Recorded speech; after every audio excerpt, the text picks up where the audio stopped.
and welcome to the INLAC's Fine Arts presentation. We're delighted to be back at the India Art Fair amidst the art community, our alumni and well-wishers. Our heartfelt thanks to the India Art Fair team for hosting our presentation event for a second year in a row. For our awardees this year, the opportunity to be shown at a fair of this eminence is a life-changing experience. All these artists are emerging talents who deserve to be seen. The INLAC's Fine Art Award is one of the most coveted for emerging artists in the country. It is usually presented to 5 young artists, all of whom have recently graduated from Indian art colleges.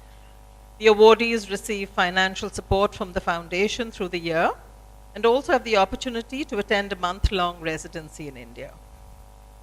This year's talented artists have been chosen by a jury made up of Shilpa Gupta, Mortimer Chatterjee, Abhay Sardesai, Ev Lemsel, and Jaideep Mehrotra.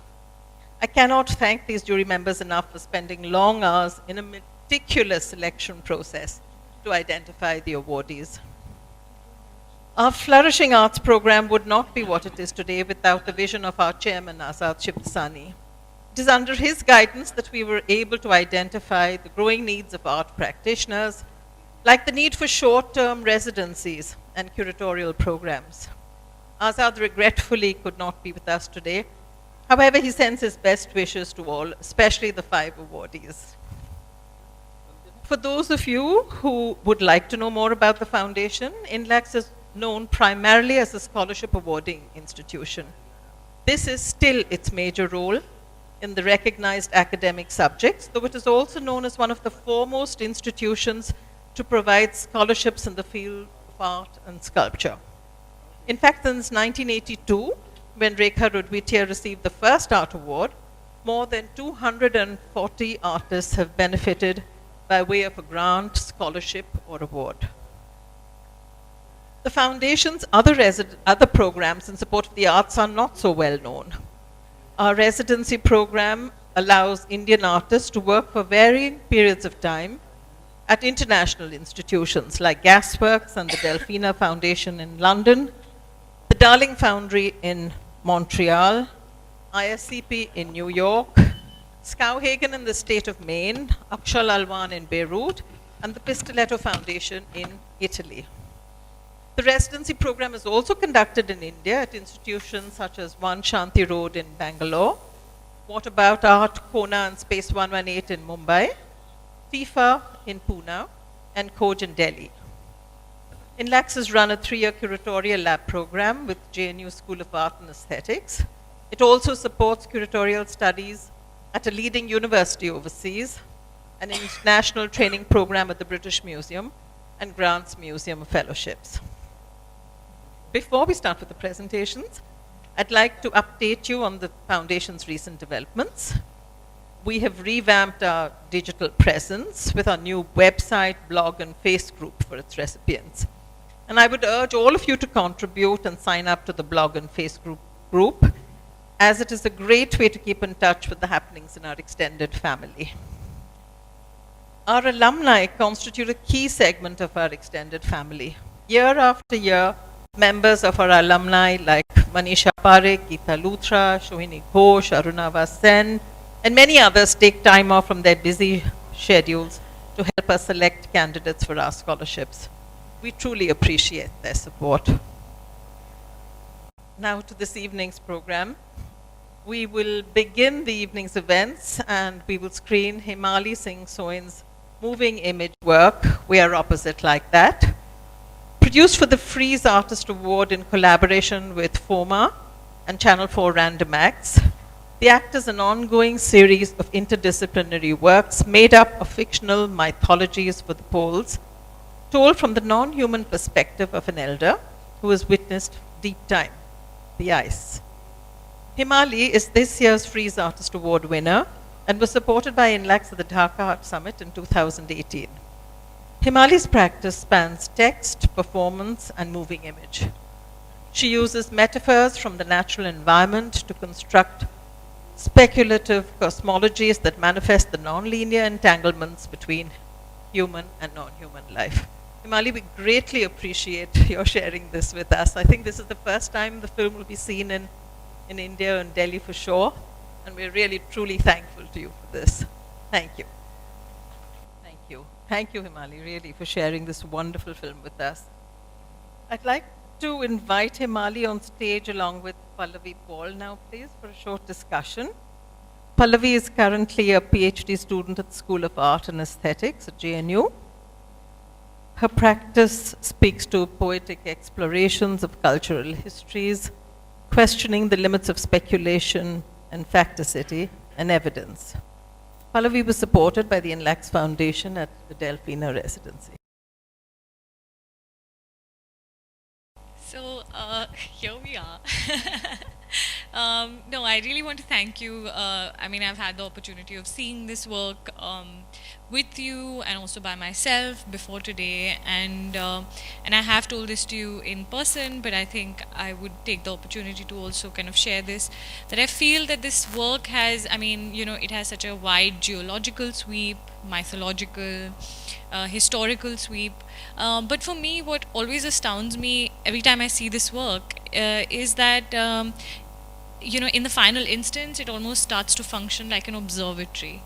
You know, as an observatory for of language, of time, and of deep time, in a way.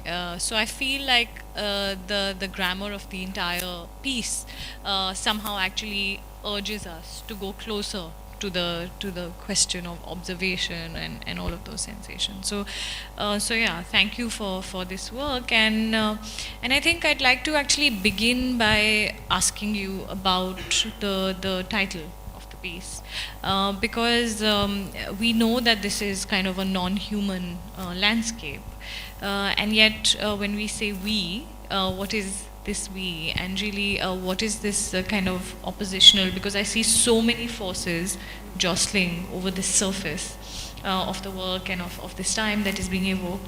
It would be very nice if you could actually take us through this process of arriving at the we and the opposite. Yeah. Thanks for those kind words, and thank you, Amita, for hosting the first screening of this. Firstly, in regards to observation, I think I would say there's an expeditionary practice at work, more than an exhibitionary practice in some ways. And the expeditionary practice is about the almanac, and it's about collecting and recording observations and information. There's a lot of poets that talk about listening or witnessing. Annie Dillard says, who's an amazing nature writer, will say, we're here to witness. So it's funny that you've picked up on that feeling of observation, because I feel like that is a lot of my process. In terms of the title, the we are the we is the collective. The we is not the I. The we is the process of having authorship over the work, but not authority over it. It's about having a musician compose the music, having an animator bring ice to life and not keep it in its still inanimate form. I worked with a science historian who was with me on the ship. So it's and the all-female string quartet. So it was about creating collaborations with people rather than using resources that are machines necessarily. But the we are opposite like that is also the we that has to be the we and also not the we, the opposition when we don't have an opposition, the contradiction, the citizen's work that needs to be, it's like the non-binary binary. And the we is the we that dream of an epoch, of another epoch, while a present is taking place, and create a kind of glitch in time. So we're imagining a future even while we're inhabiting a present. And in between that, there's a polyphony, and that's the we. That's beautiful. And also I think that for me, what is also very powerful about the way that you position this kind of non-human but kind of a Krishnari force as the we is also in the use of the image. I think it translates very much even in the images, because we were having this conversation about the diptych, where there are these kind of constantly, this screen sometimes splits into these two images, and the first shot of the film itself is kind of this binocular sort of spherical, and that's kind of mirrored at a later point as well, because for me the diptych, like the poles in a way, are opposite or have an oppositional presence, but they're not necessarily in a binary relationship to each other. So sometimes they appear as associative and as kind of, they go alongside each other, but at others it's a kind of a pull in a different direction. So I feel even formally that translates so powerfully in the piece. Also, if you could kind of take us a little bit through the process of arriving at this protagonist, because we hear her voice, we hear language, we also see her. So who is she? So just to respond to the diptych, I insist, obviously the film opens with the two images, the eyes, and the question, who is looking at who? But there's a triptych, there's the third, which is the ice, the invisible being that is kind of overshadowing the whole piece. But in terms of the alien character, I call her or she, and she's been in development for a few years now. And she's confused, she's always shifting. Like the we is always shifting in some ways. She's an equatorial being and had a really hard time in the Arctic because she was especially cold, colder than her European counterparts, I think. So much so that the cold became an alien, and she was alienated by it. And so the ice is an alien to her, and she is an alien to the ice. And then the whole piece becomes about the self and the other, and the interdependence between the self and the other. Borges says I read Shakespeare, I am Shakespeare. And in some ways, she sees the ice and is somehow the ice. And that's why I have the central image where she's kind of like flowering out is her going through a kind of Ovidian transformation into ice. She becomes the alien other. And also, I think realistically, she has a tough relationship with this piece. Is not just it feels like it's not climate change in like a blanket way. She looks at the coal mine and she sees the blackness of the coal mine and identifies her color in it. She feels the heat of the coal mine. So her relationship with coal, a fossil fuel, is not as simple as kind of banishing it. She feels a friendship with that blackness. Yeah, I mean, this sort of suggestion of almost this dysphony between the sensation and the image. I think that brings me to the question of how sound and music function in the piece. And I think it would, the way, because in a way, if a dysphony has to be produced visually or conceptually, I feel in this piece, and David is here, and many congratulations to David for this, absolutely stunning score, is that it's almost like a spine that runs through this very complex choreography. So in a way, it always has me wondering that did the oral space appear before the visual, or was it the other way around? Because you spoke about the almanac, you spoke about keeping record, but how does the score remember that record? Because she is, after all, also an unreliable observer. So how does this the sound negotiate this unreliability along with actually conjuring the third space that you speak of? So David actually used my latitudes and longitudes that I had recorded from the ship and made a graph, and that becomes the tempo of the piece. And he used the temperature variances between when I was there and when I think the first recorded temperatures during the Victorian time as the dynamics of the piece. No one would ever know this, it's our secret. But we thought it was like a fun conceit somehow. But so many years ago, when we had no resources to actually make this piece, but I had come back from the Arctic, David said, I want to make music for a string quartet. And for some reason, it just sounded really right. This atmosphere, the pancake ice crushing into each other and crunching into water was strings. But then later on in research, we found all these amazing explorer documents where they're describing this landscape as dreamy in muted strings. So somehow that felt like it justified this. And then we really tried to have these moments where you don't know it's a string quartet, and the musicians have to let go of everything they understand as their instrument and make these scratches and squeaks inspired by my oral recordings.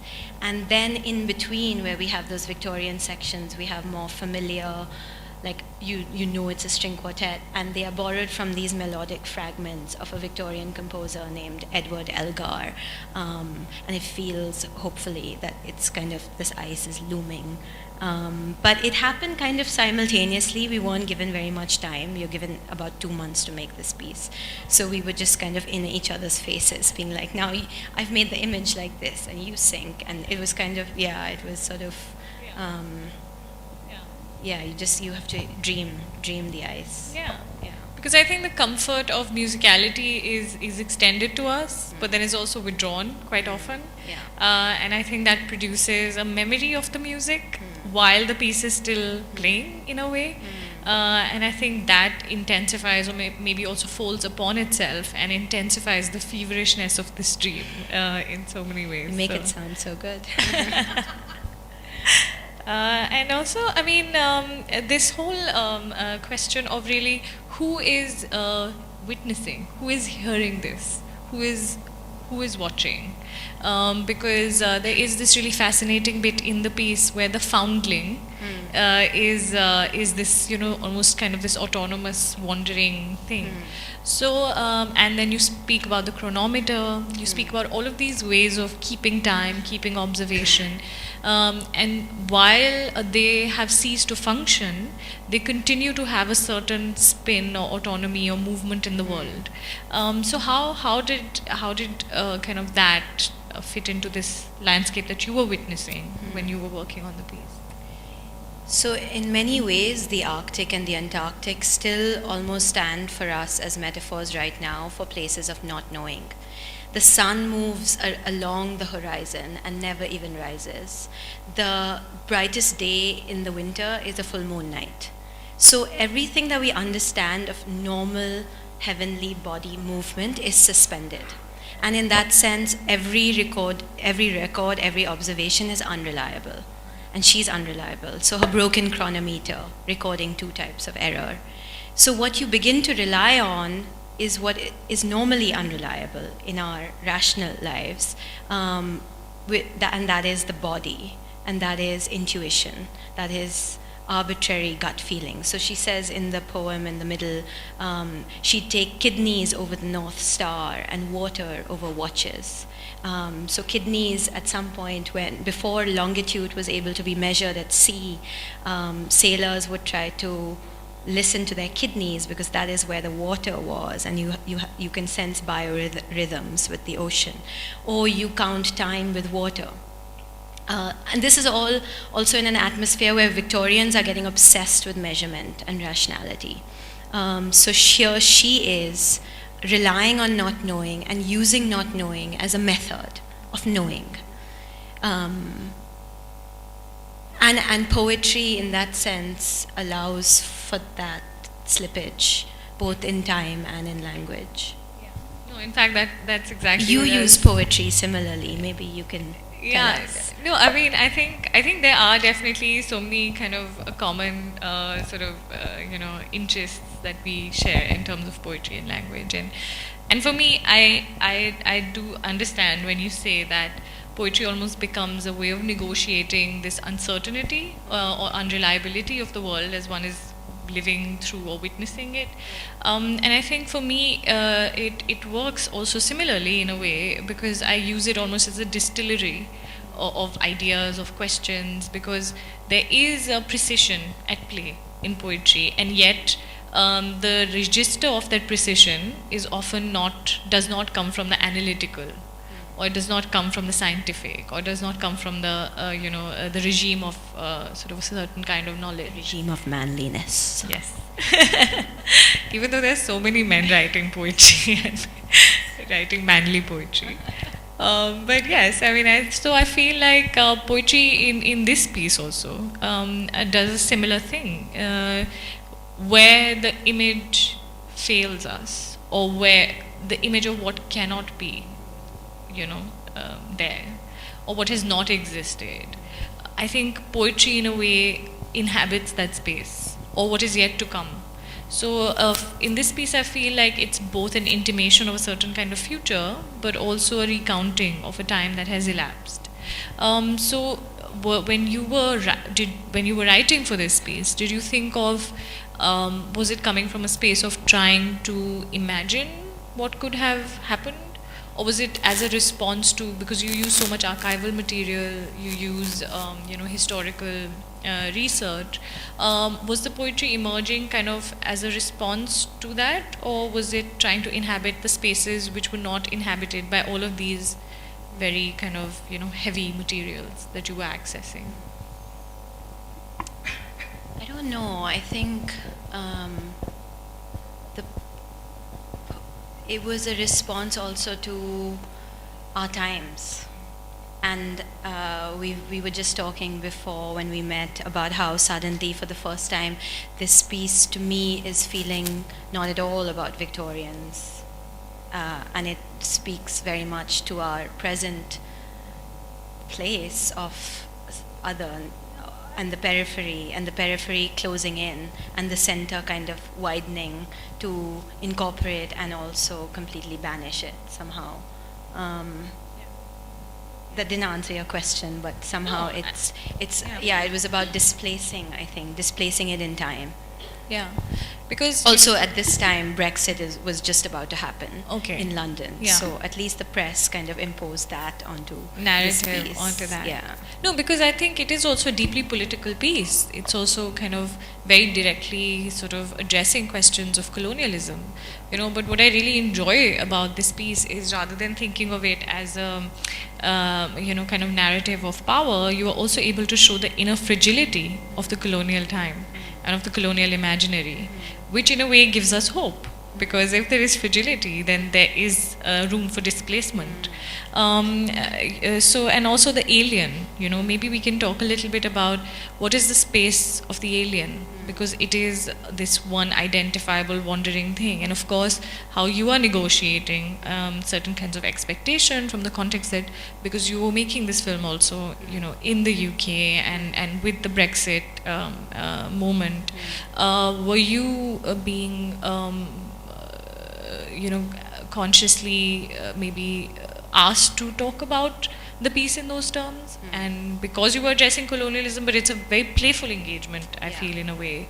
I mean, I found it fascinating that Britain, if subsumed by ice, could not rely on its cosmopolitan colonies, its entire empire, to escape there, because they were too worried about disease and the weather, and so it was about that island in some ways.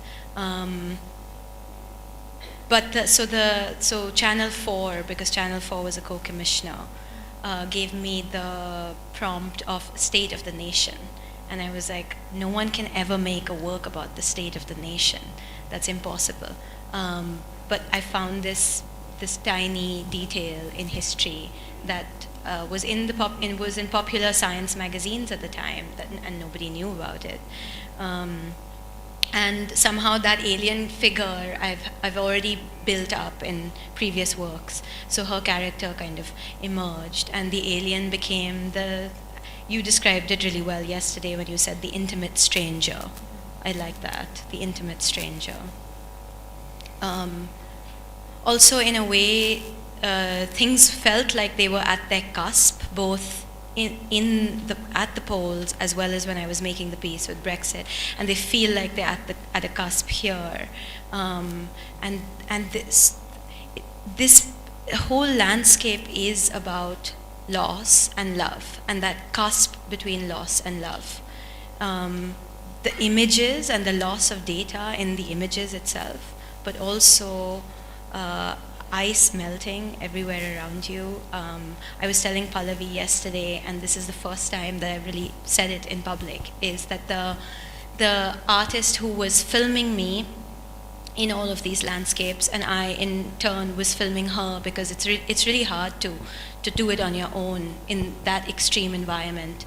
Her project was, she was kind of making out and like kissing all of the glaciers until they melted on her body, and it was about making love to the ice.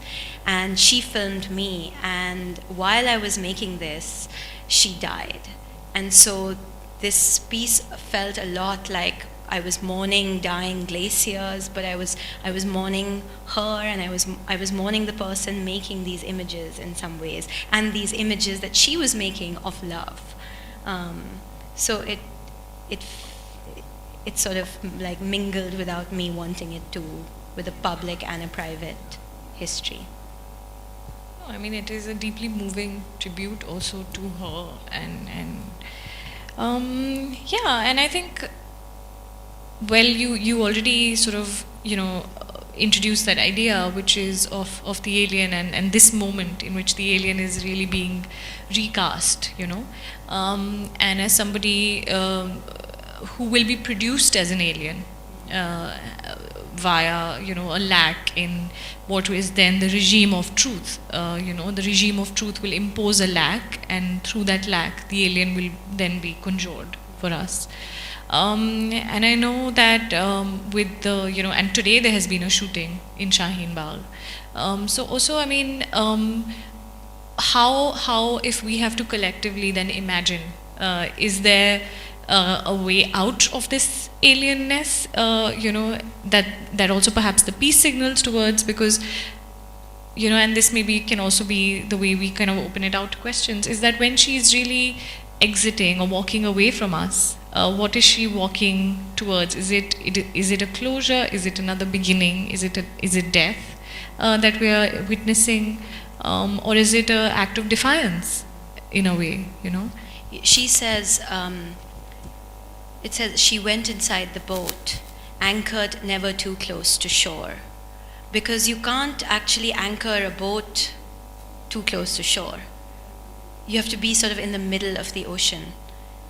So it's this idea that you have to find your ground while floating. I would respond to the alien question by saying that we must become more alien and not less alien. We must inhabit our alienness to such extremes that the question of home is irrelevant. What would you say? Yeah, I mean, I think there has to be a defiance, for sure, of this idea of belonging.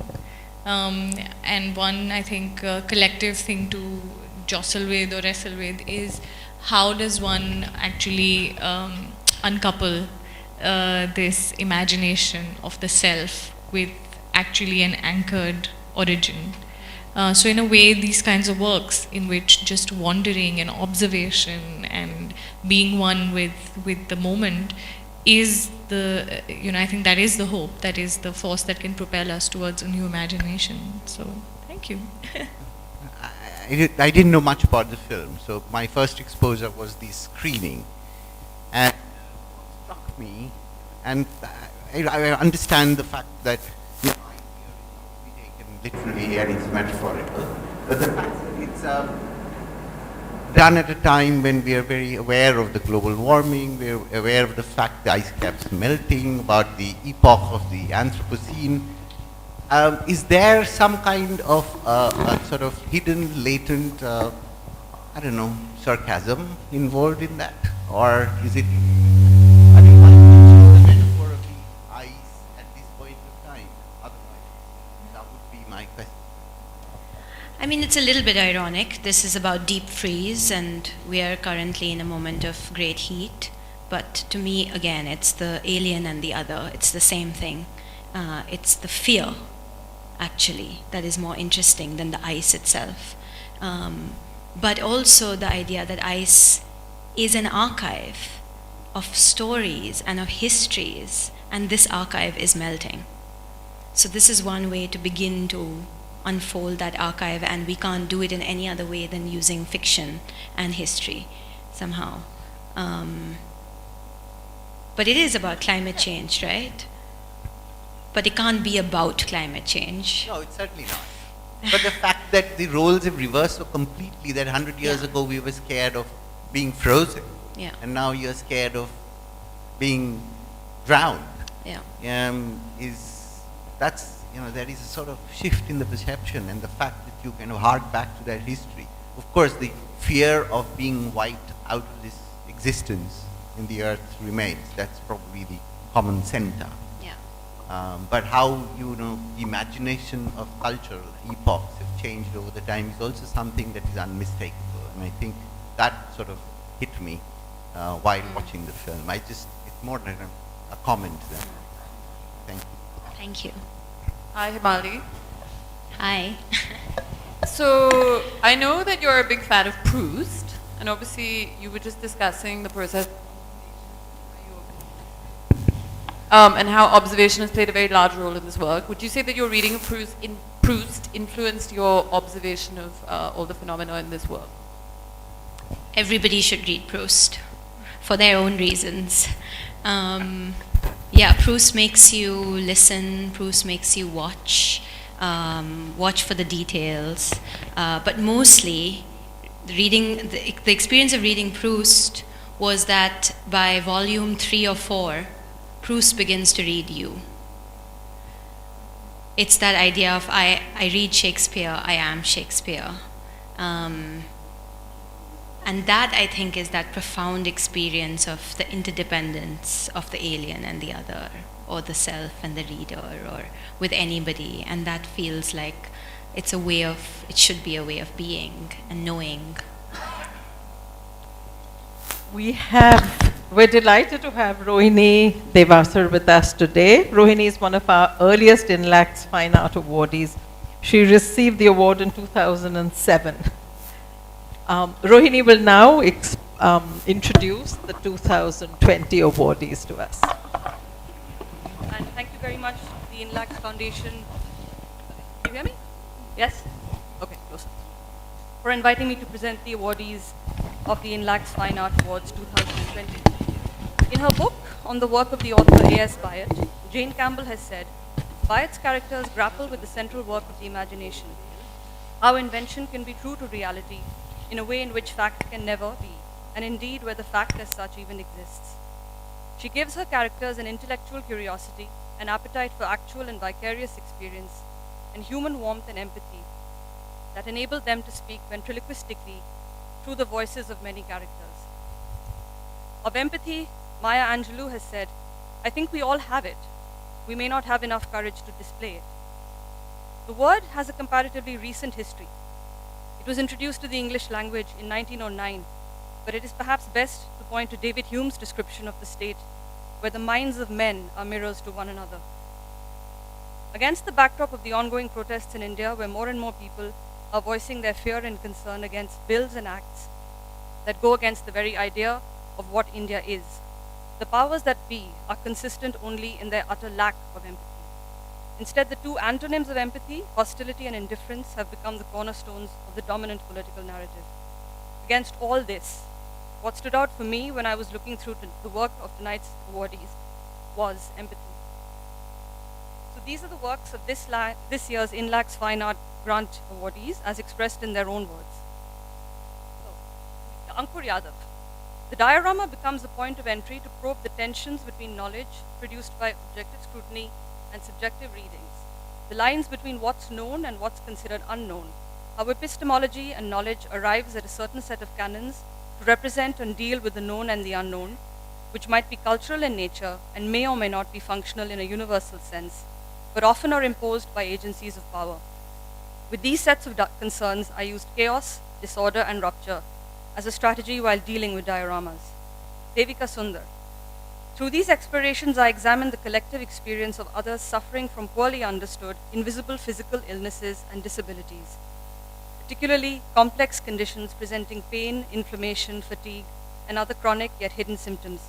Many who suffer with invisible illness feel a dissonance between their visible, seemingly normal self and the invisibility of a disabling physical condition, facing years of dismissal before finding diagnosis and acknowledgement within their communities. Drawing over and against the background of my own medical scans and reports of the last 8 years, I traced these underlying conflicting tensions of invisibility, physicality, and bodily experience. Pulse is the umbrella of all my projects. Pulse is a graphic amoeba, an exploration into transmedia storytelling, a lifelong project. This time it is a book in the form of a fictional magazine in a thriving, developing, spotless 5-star city heavily based on Ahmedabad. The 7th volume is set in a parallel timeline, and it steers into a time of excellent advanced bioprinting and nature fabrication.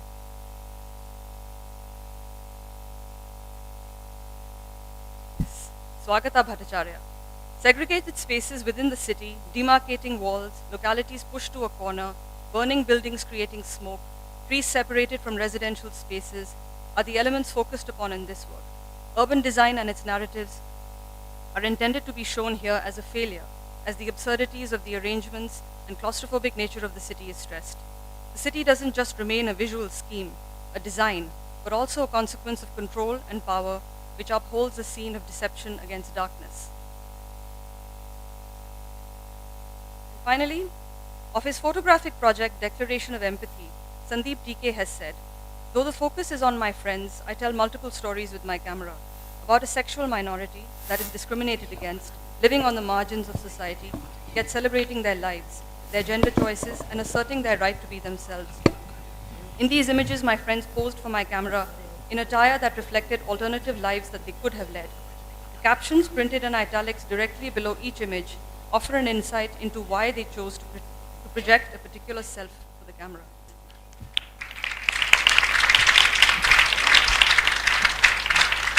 And I also want to say this is our second year of association with INLAX. I'm sure I don't have to tell you the impact that INLAX and the awards that they have given over so many years, the impact that it's had on the art scene.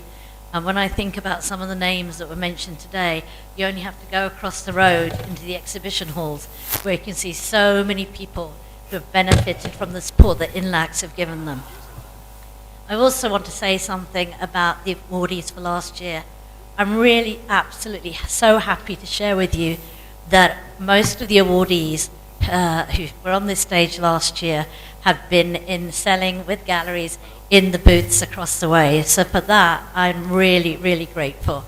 I hope you've all had a chance to see some of the work that's available here that you can see on the awardees. So I think we should just get on with it. Yep. So that's Devika Sundar, Swagata Bhattacharya, Ankur Yadav, Sandeep TK, and Amrita Barua.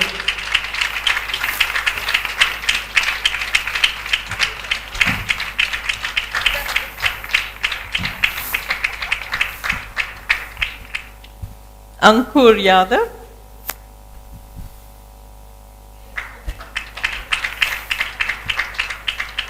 Devika. Sandeep TK. And Swagata.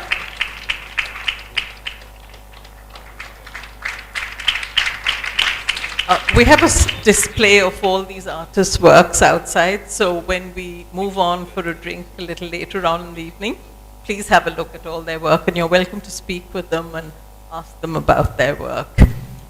Could I call our Managing Trustee, Professor Chauhan, to just give the vote of thanks? I think Amita has already mentioned about the awards. But when I come to this function, which I have been coming for many years now, I can't help but run down the memory lane. Before I jot down some of my memories, Himali, your film was fantastic, very beautiful. your father, whom I know only as Mandy, got a scholarship to climb mountains. So INLAC's awards have gone to all sorts of people. But your film was really stunningly beautiful. So thank you for sharing your work here. About the awards itself, first time I sat on the interview committee was in 1980. Most of the young scholars were not born at that time. When I bumped into Indro and Jagannath and others, I was thinking, how did this happen? Initially, the scholarships were located only in 2 universities and mostly for social sciences and sciences. And I just recall when Amita said Rekha was our first INLAC Arts Award. Interviews done in Mumbai. Following which Sheila, Gavda, Ramesh, Vasu, Indro, whole large number of people. So what had happened when we started funding, we were very pleased with the outcome. There was a time, as it happens in other subjects also, there were very large number of very good candidates who simply because of money or cost going up, simply couldn't be funded. And actually it was Azad's sister, Meena Shiddasani, who I wish to remember her at this moment, just threw this idea that why should we not fund people who are as good as the ones who actually become our scholar. And that's what the origin of INLAC's was.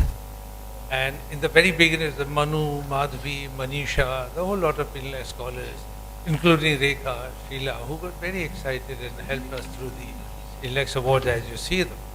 It's so gratifying to see such talented people being picked year after year. But the awards actually began, the process of doing an award began in a genetics and biotechnology institute. That was my office. And I want to thank all the people who were involved in the beginning. The list is very long. But when Amita Malkani took over running the foundation in Mumbai, I think she just took it to another level. The professionalism, the processes, the jury process, everything became so well said that I think that the result of which you see just now. So Amita, really, I should be thanking, but I think you should be really recognized for this, the way you've taken these awards. But you see, any scholarship scheme or any university or college or whatever institution you have is only as good as the people who come to you. And any scholarship scheme is only as good as your processes and your jury members are. And we are very proud, at least I feel very proud of the fact that we have had people like Amitabh Ghosh, Dhananjay Chandrachud, Pinky Anand. The name we speak for themselves. So they've gone through the process, which I feel is one of the very few processes the foundation that runs as tightly and as openly, as transparently as the INLAC Foundation. I shouldn't be saying much more about us. But as I said, you are only as good as, your captain is only as good as your team is. So the kind of applicants that we get each year and the kind of jury support that you have, which is entirely labor of love. I want to thank all the jury members, which Amita gets put together. I want to thank all the applicants. Each year after year, we keep finding amazingly good talent. So thank you for those who applied, but thank you for those who won the award.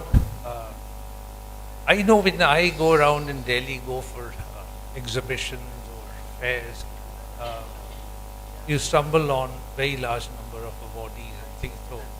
So I'm extremely happy that the awards have gone this way. Congratulations. I also want to really remember Beena and Azad's mother, who always came for this function. She's no more, she's not, she passed a couple of years back. But she was a really amazing spirit for supporting all the young people. She mothered young people, and often she would tell me, this must continue, and abiding faith in the young people and their creativity. So I just mentally was remembering all these people who, needless to say, Azad's father, who actually set up a large sum of money without expecting anything back. And we have a very large number of highly successful scholars and very highly successful artists in India. Thank you very much. Before we move on for a glass of wine, thank you, Veer. A last big thank you to Zoya, without whom all this would not have been possible. I always roll along a day or two after install, and Zoya's here doing all the hard work, and I think she's done an absolutely wonderful job. So thank you, Zoya, for keeping this going. And Deep, I cannot thank your team enough. They're all absolutely wonderful. Louise, Jaya, Uma. We've gone to them for the smallest and the most irritating of things, especially today. I've been a real pain, and they've just been smiling through it all, and they're always willing to help. So big thank you for affording this wonderful opportunity to our artists. Thank you. And please join us for a drink and something to eat now. Thank you.